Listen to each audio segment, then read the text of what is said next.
అల్పభోగము లేనివాడు అన్న మాటకు అర్థం ఏమిటంటే ఇద్దరిని నించోపెట్టినప్పుడు ఓడు లావు, ఓడు సన్నం, ఓడు పొడుగు, ఓడు పొట్టి ఏవో ఉంటాయి. ఉండకపోవడం ఉండదు పోల్చుకుంటే. కానీ నాకు లేనిదేది అన్ననాడు వాడంత ఐశ్వర్యవంతుడు లోకంలో ఇంకొకడు లేడు. కాబట్టి నాల్పభోగవాన్ అలసులు మందబుద్ధియుతులు అల్పతరాయువులు ఉగ్రరోగ సంకలితులు మందభాగ్యులు సుకర్మములెవ్వియు చెయ్యజాలరు. ఈశ్వర ప్రోక్తమై ఇది ఇలా చెయ్యాలి అని శాస్త్రంలో చెప్పబడినవి ఏ ఉన్నాయో అదొక్కటే చెయ్యలేడు. అది చెయ్యడం సాధ్యం కాదంటుంటాడు. అంతవరకు ఎందుకు నేను ఆ మాట అంటే మీరు నొచ్చుకోకండి. బొట్టు పెట్టుకోండి అని చెప్తే బొట్టు పెట్టుకోవడం సాధ్యం ఎంతమందికి అవుతుంది? ముఖాన బొట్టు లేని వాళ్ళు ఎంతమంది ఉంటారు? ఎంతమంది సభకు వచ్చారన్న దాన్ని బట్టి సనాతన ధర్మం ఉండదు. ఎంతమంది బొట్టు పెట్టుకున్నారన్న దాన్ని బట్టి సనాతన ధర్మం ఉంటుంది. ఏదో ఒక నిప్పు కణిక తటాల్లో వచ్చి ఇక్కడ తగిలితే మచ్చబడుతుంది. బొట్టు పెట్టుకోవడం కష్టం వచ్చిందా నీకు? కాబట్టి సుకర్మములు ఎవ్వియు చెయ్యజాలరు. సత్యనారాయణ వ్రతాలను సామూహిక పూజలు పక్కన పెట్టండి. బొట్టు పెట్టుకోవడం చాలా క్లేశం. కాబట్టి ఇంకా మంచి పనులు చేస్తాడని ఏం చెప్తారు మీరు? సుకర్మ్యములు ఎవ్వియు చెయ్యజాలరీ కలియుగమందు మానవులు కావున ఎయ్యది సర్వసౌఖ్యమయ్యలవడు. కాబట్టి ఏది వీళ్ళకి తేలిగ్గా ఉంటుంది మనస్థితిని బట్టి. ఎయ్యది సర్వసౌఖ్యమయ్యలవడు ఏమిటంబడము, ఏది పట్టుకోవలసి ఉంటుంది? ఆత్మకు శాంతి మునీంద్ర చెప్పవే. దేని చేత ఆత్మకు శాంతి, దేని చేత పరమేశ్వరుణ్ణి చేరుతాడు? అటువంటిదేదో నాకు చెప్పు అంటే అప్పుడు భాగవతం చెప్పాడు ఆయన. చెప్పి ఈ భాగవత కథాశ్రవణము సప్తాహంగా చెయ్యాలి, 7 రోజులుగా చెయ్యాలి అన్నారు. 7 రోజులుగా చెయ్యాలి అన్న మాటకు అర్థం ఏదో సప్తాహంగా ఓ 7 రోజులు వినమని కాదు. ఎన్నాళ్ళు బ్రతకనివ్వండి, 90, 80, 70, 60 ఎన్నేళ్ళు బతకనివ్వండి, వాడు బతికేది ఆది సోమ మంగ బుధ గురు శుక్ర శని ఏడులే. అంటే ఎంతకాలం బ్రతికి ఉంటాడో అంతకాలం భాగవతం చదువుతూనే ఉండాలి, అంతకాలము భాగవతం వింటూనే ఉండాలి. అందుకే భాగవతం అయిపోవడం అన్నది ఉండదు. మిగిలినవి ఏవైనా రేపటితో అయిపోతున్నాయి ప్రసంగాలంటాం. భాగవతానికి అలా అనరు.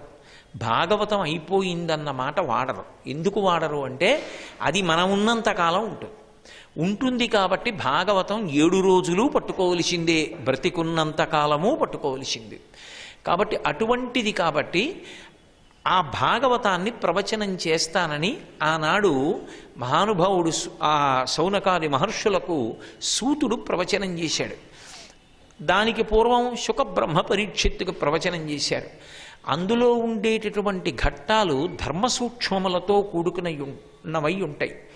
అవి కేవలము కథలు కావు. కథ వేరు. కథ అన్న మాట దేనికి వాడతామంటే కాల్పనిక సాహిత్యమునందు వాడతాం. కాల్పనిక సాహిత్యం అంటే ఏదో నేను రచన చేస్తానని కూర్చుని కల్పించినటువంటి పాత్రల చేత కూడుకుని ఉన్నటువంటి కథాభాగం అయితే కాల్పనిక సాహిత్యము అంటారు. అప్పుడు అందులో ఉన్నటువంటి వాటిని పాత్రలు అని పిలుస్తారు. ఎందుకంటే అవి సత్యముగా ఉన్నవి కావు, యథార్థముగా. కానీ యథార్థముగా జరిగినవి ఏ ఉన్నాయో వాటిని కథలని పిలవరు, ఇతిహాసములని పిలుస్తారు. ఇతి హా అసం అంటే ఇది ఇట్లే జరిగినది, ఇందులో ఒక్కక్షరం అబద్ధం లేదు.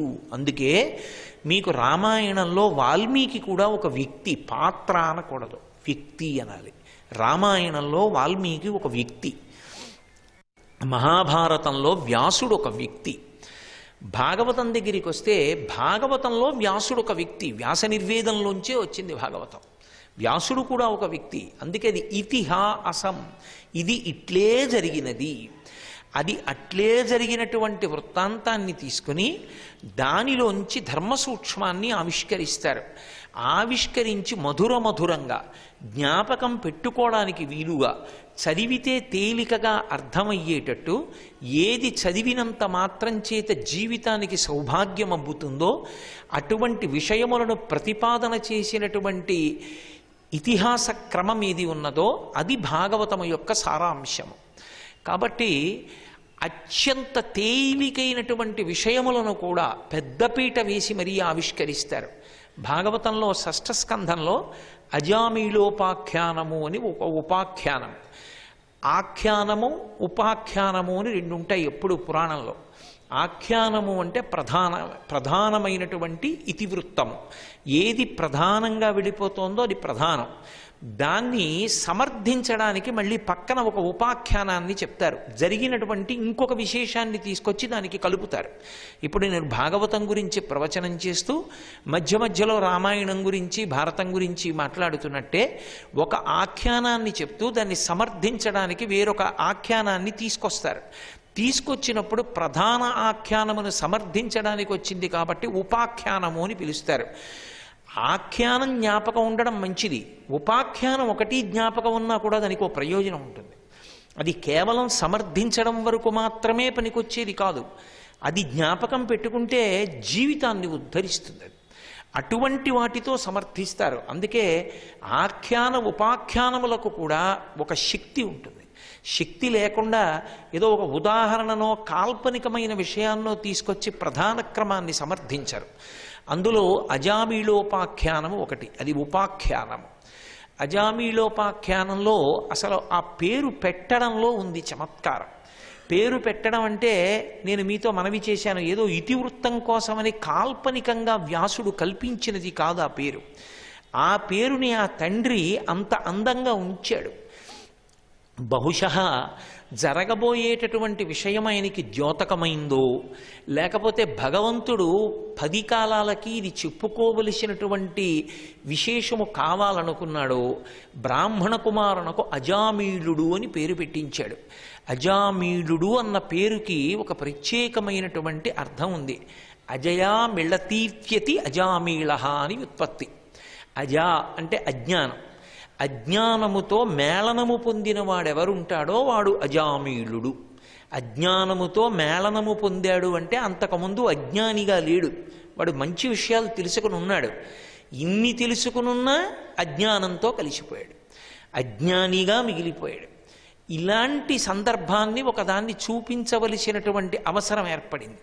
అప్పుడు తీసుకొచ్చారు అజామీళోపాఖ్యానాన్ని.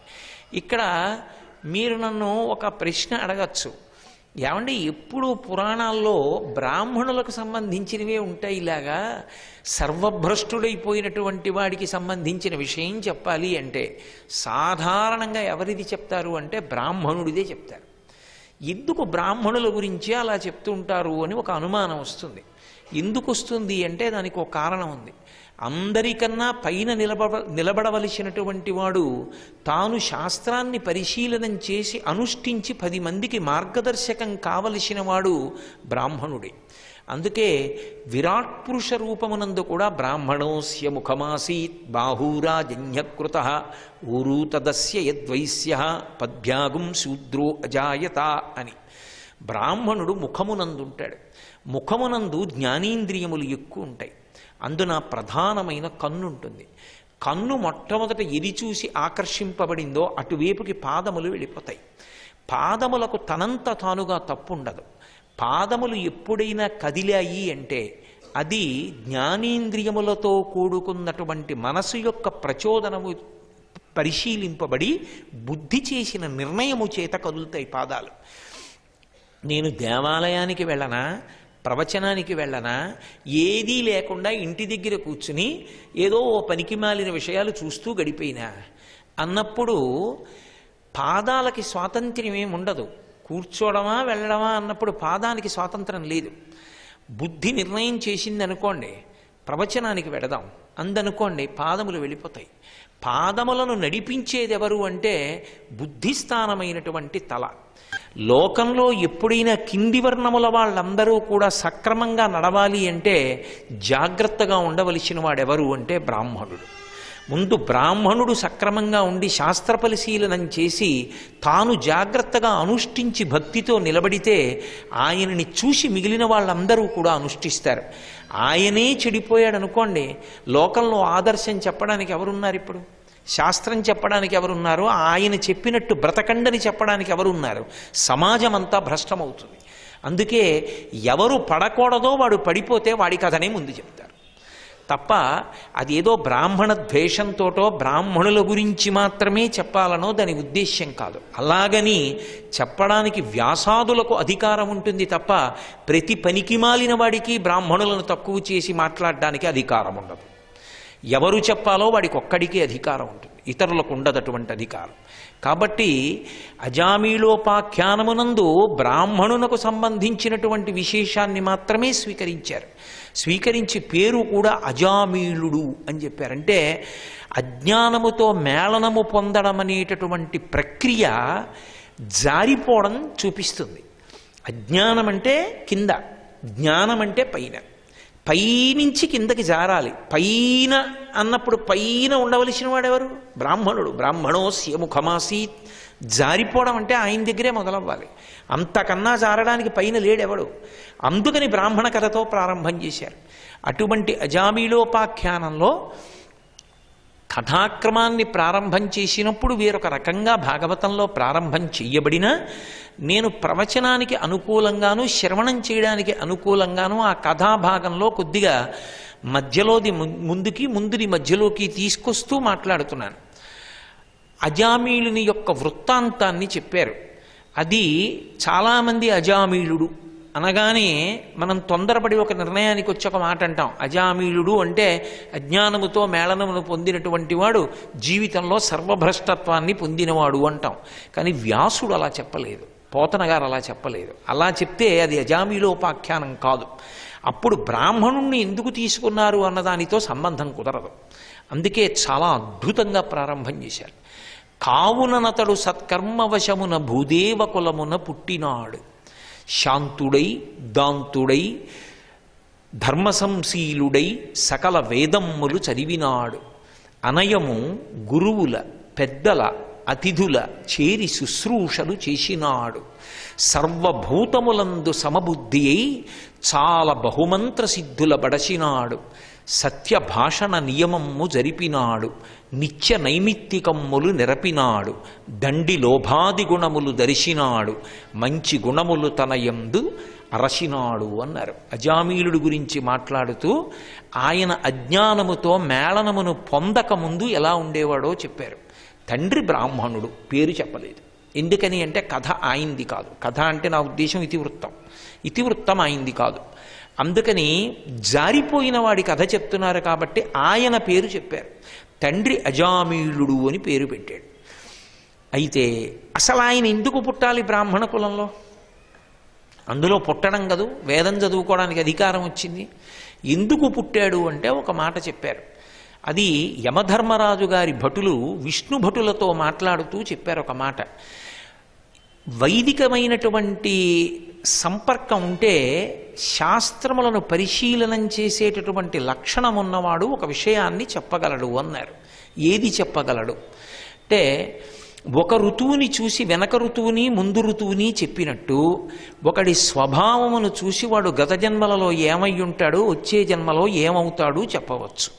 వాడి శీలమును బట్టి, వాడి నడవడిని బట్టి వాడు గత జన్మలలో ఏమి చేసి ఉండి ఉంటాడన్నది చెప్పవచ్చు.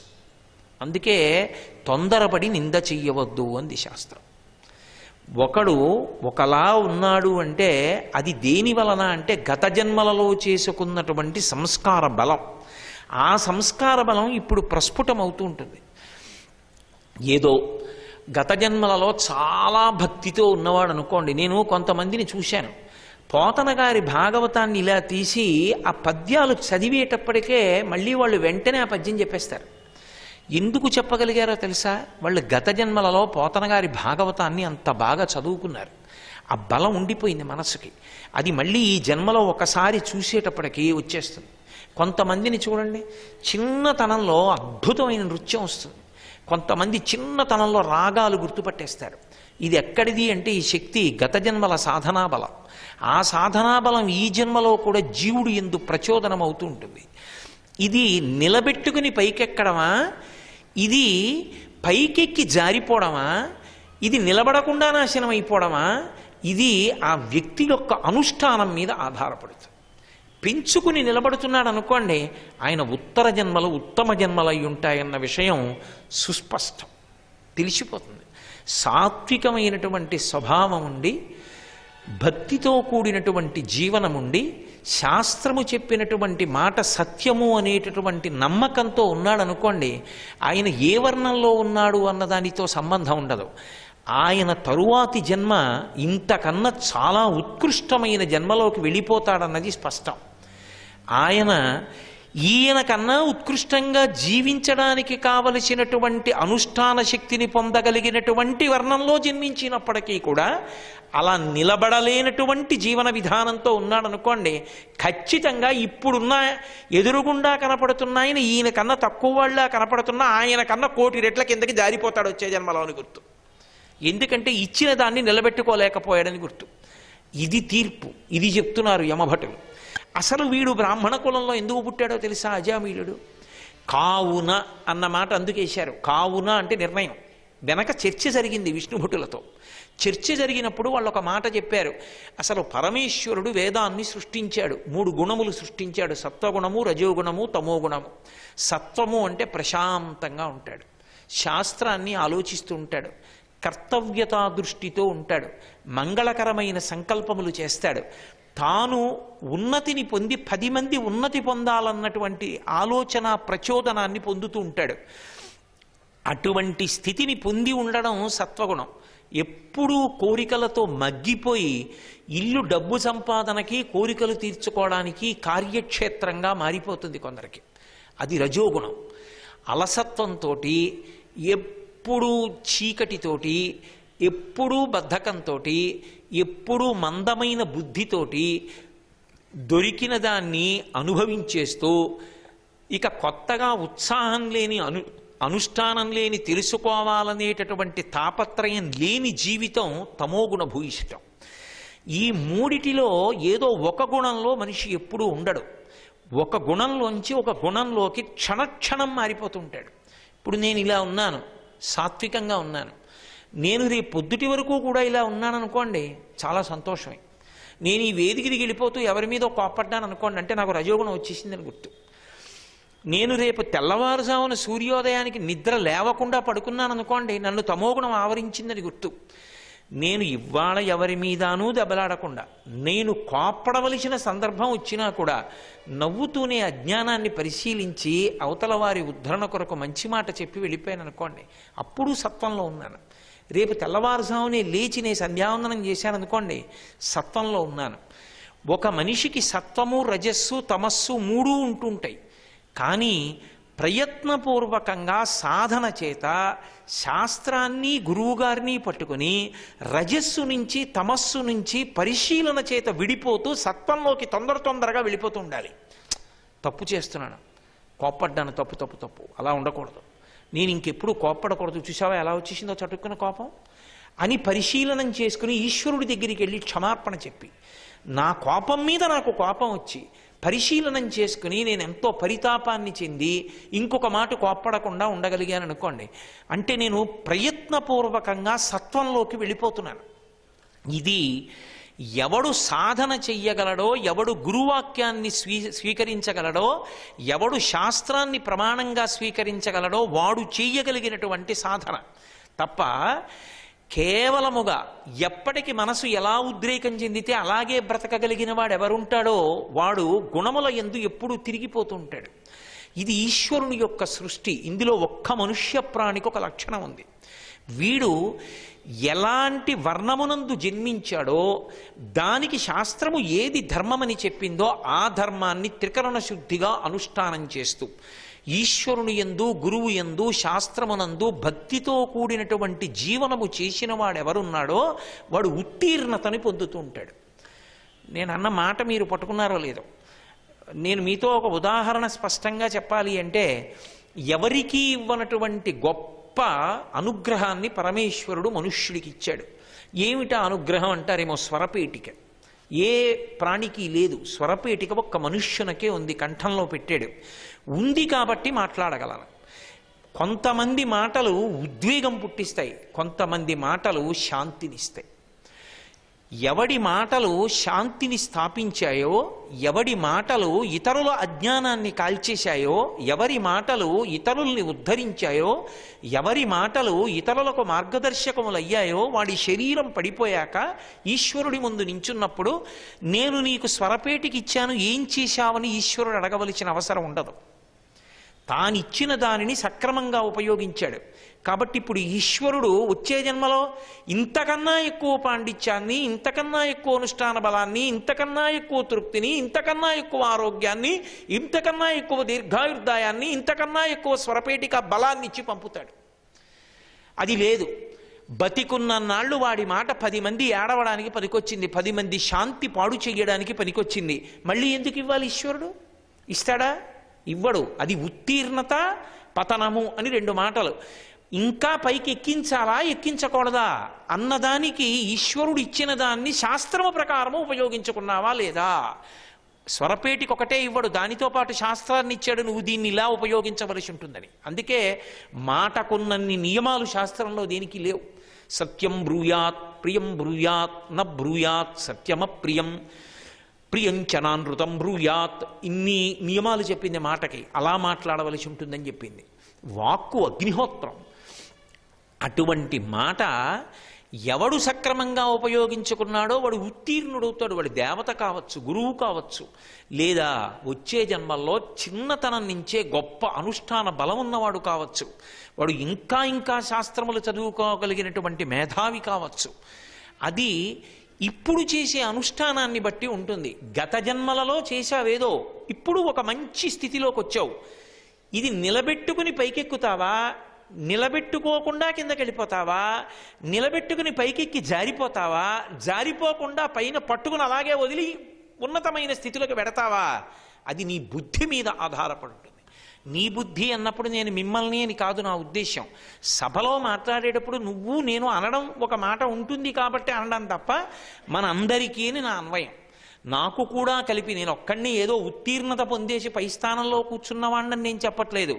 అసలు పరమసత్యం చెప్పాలంటే మీకు చెప్తున్నట్టు చెప్తుంటాను, కానీ నేను చెప్పుకునే ఉపన్యాసాలలో ఎక్కువ భాగం నా కోసమే చెప్పుకుంటా.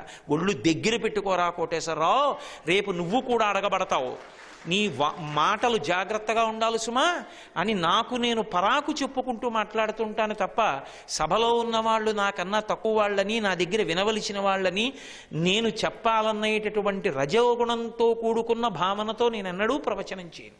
అలా చేస్తే ప్రవచనం కాదు కూడా.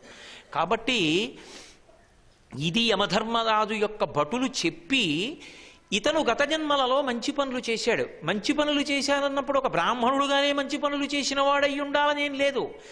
ఏ వర్ణములో పుట్టాడో ఆ వర్ణములో ఆ ధర్మాన్ని అంత బాగా అనుష్ఠించాడు కాబట్టి ఇప్పుడు అంతకన్నా మంచి ధర్మాన్ని ఇచ్చారు. మీరు చూడండి, బాగా కష్టపడగలిగినటువంటి స్థితికి ఎప్పుడు పంపిస్తారు? వీడు ఓర్చి చేస్తాడు, వీడికి యజమాని మీద ఆ నమ్మకం ఉంది, యజమాని మీద గౌరవం ఉంది. అందుకే ఎంత కష్టపడైనా సరే ఆ పని సాధిస్తాడంటేనే ఆ పనిలో పెడతారు. కష్టంతో కూడుకున్న జీవితం బ్రాహ్మణుడి యొక్క జీవితం. సూర్యోదయాత్పూర్వం లేచి సంధ్యావందనం చేయాలి, సూర్యాస్తమయం అవుతుంటే సంధ్యావందనం చేయాలి. ఓ అన్నం తినేటప్పుడు నియమం ఉంటుంది, ఓ పడుకుంటే నియమం ఉంటుంది. తాను చదువుకోవాలి, తాను చెప్పాలి, తాను తృప్తిగా బతకాలి. అది వాడికే లేనివాడు ఎవరికి ఆదర్శంగా నిలబడగలడు? అలా నిలబడేటటువంటి జన్మలోకి పంపాలి అంటే వాడు గత జన్మలలో ఏదో చేసినవాడు అయి ఉండాలి కదా. అంత చెయ్యక్కర్లేదు లేవయ్యా అన్న వర్ణంలో పుట్టించినా అంత భక్తితోనూ నిలబడి శాస్త్రం తాన్ని ఏం చేయమందో అది చేసిన వాడి పట్ల ప్రసన్నుడైన పరమేశ్వరుడు ఉన్నతిని కల్పిస్తాడు. కావున అన్న మాటకు అర్థం అక్కడుందా, అది మాట్లాడుతున్నారు యమధర్మరాజు భటులు. సర్వం శ్రీ ఉమామహేశ్వర పరబ్రహ్మార్పణమస్తు. స్వస్తి.